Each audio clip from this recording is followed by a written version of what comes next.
Start. अंतर्राष्ट्रीय मुद्रा कोष ने भारत को इस बात से आगाह किया है कि इस वर्ष उसे महंगाई बढ़ने और आर्थिक वृद्धि की दर मंद पड़ने का खतरा झेलना पड़ सकता है।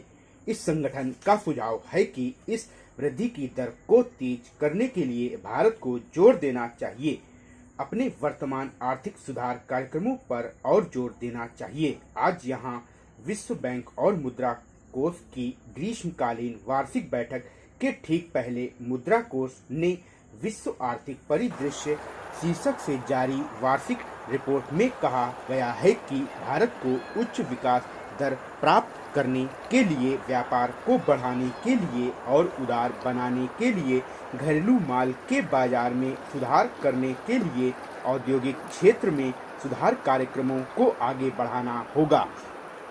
विश्व के आर्थिक संभावनाओं पर आधारित इस रिपोर्ट में कहा गया है कि भारत इस क्षेत्र में काफी मजबूती के साथ अपना विस्तार कर रहा था, लेकिन सन 1996 में यह रफ्तार कुछ मध्यम पड़ गई है।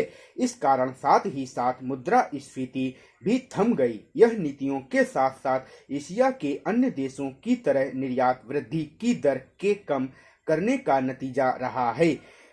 इस रिपोर्ट में वर्ष 1997 की संभावनाओं के बारे में यह कहा गया है कि 1996 के मध्य में मौद्रिक नीति में दी गई ढील के सहारे कुछ मध्यम गति के साथ साथ ही सही आर्थिक वृद्धि होती रहेगी, लेकिन वित्तीय घाटे को कम करने में भारत को अभी सीमित सफलता ही मिल पाई है। इस कारण मुद्रास्फीति बढ़ सकती है।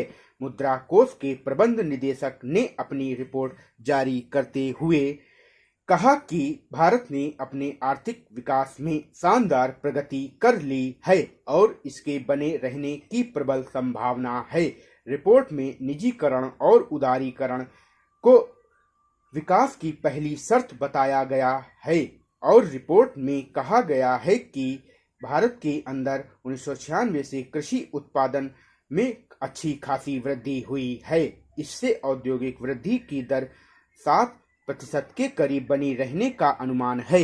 अंतर्राष्ट्रीय मुद्रा कोष ने भारत को चेतावनी दी है कि वह अपने जारी आर्थिक सुधारों को धीमा न करे।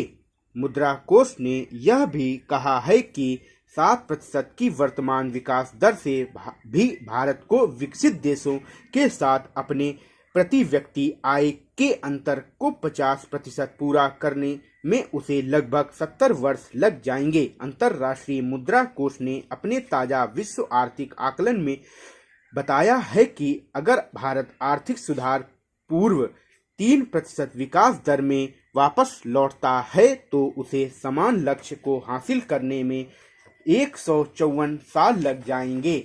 महोदय, समाज के दो भागों में विभाजन की प्रक्रिया, जिसमें मात्र थोड़े से लोग नई नीति के तहत दिन दूनी रात चौगुनी प्रगति कर रहे हैं और बाकी के लोग लगातार भुखमरी की कगार पर पहुंच रहे हैं।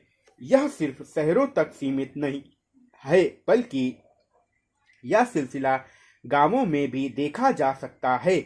आज विश्व में जहां कुछ विकासशील देश नए औद्योगिक देशों का रूप धारण कर रहे हैं, वहीं भारत जैसे कुछ देश नए कृषि रत देश का रूप अपना रहे हैं।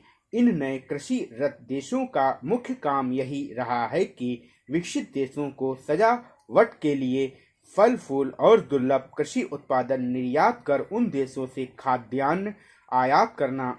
नई आर्थिक नीति के तहत अंतर्राष्ट्रीय व्यापार के संभव हो सकने के लिए यह जरूरी है कि कृषि भूमि के इस्तेमाल किए जाने का तरीका ही बदल दिया जाए, क्योंकि खेती किस चीज की होगी यह बात भूस्वामी की हैसियत से तय की जानी चाहिए। इसलिए यह जरूरी है कि बदलते उत्पादन को संभव बनाने के लिए जमीन स्वामित्व में बदलाव लाया जाए।